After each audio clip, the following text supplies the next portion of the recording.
Hello, welcome to the video. My name's Paul and this is Paul's British English.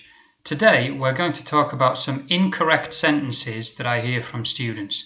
The sentences are not massively wrong, but there's things in there that generally come from, I think, their own native language, which damages the English when it's actually produced and it sounds very strange.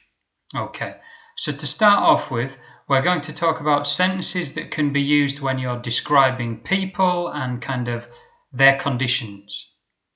The first sentence we're going to talk about that I hear from students regularly is, "My condition is not good."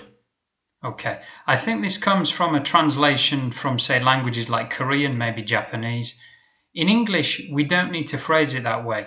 I know that you're talking about your condition. I know that you're talking about the way you feel. So you could just say, "I don't feel well," or "I am not feeling well," or even "I am not well." And then I know that you're talking about your condition, you're talking about your health.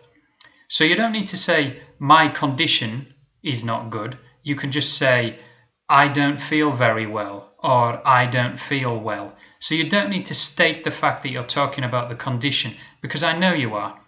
So just use the be verb and say, "I am not very well," "I am unwell," "I am not feeling well," anything like that. And I know that you're talking about your condition. You don't need to state the condition. The next example I'm going to give you is when we're talking about someone's height. So I would hear sentences like, "Her height is short."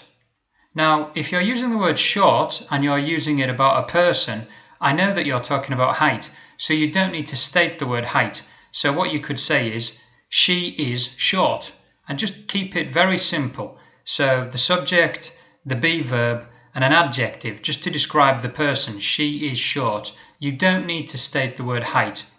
So if you're talking about how somebody feels, what their condition is, you don't need to state things like "my condition," "her height." You can just describe it straight off. "I am," "she is," "he is," and then just say what they are: tall, short, fat, skinny, unwell, beautiful. You don't need to say the actual condition itself or what you're talking about. You can just say he, she, I, am, and then a descriptive sentence, a descriptive word. And that's all you need in English to describe something. Okay.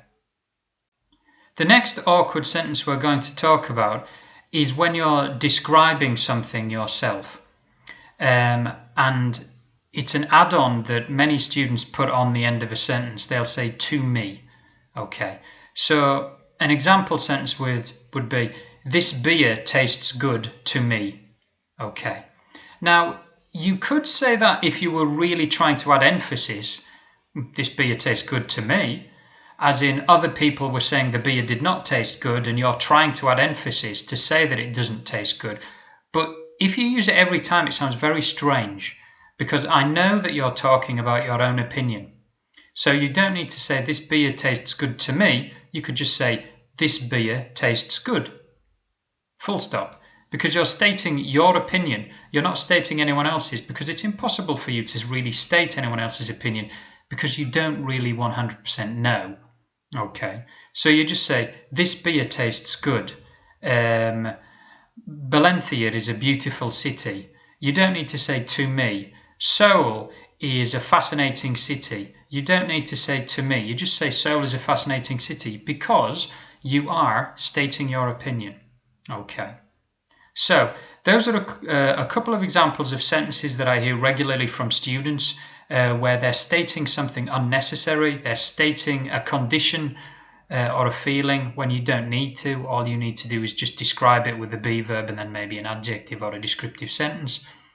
And also where you're giving an opinion and you're adding "to me" on the end. You don't need to do that every time. It sounds weird if you do that every time. You would only do that if you were adding real emphasis, as in like your opinion was very different from everyone else's. So keep those things in mind. If you practice what we've done in this video, your English will sound more natural. If you like the video, please hit the like button. Also, you can subscribe to us here on YouTube. You can find us on Facebook and like us there. We have our own blog, our Naver, so Naver blog, and we have our own website, which is www.paulsbritishenglish.com. Thanks for watching the video. Bye bye.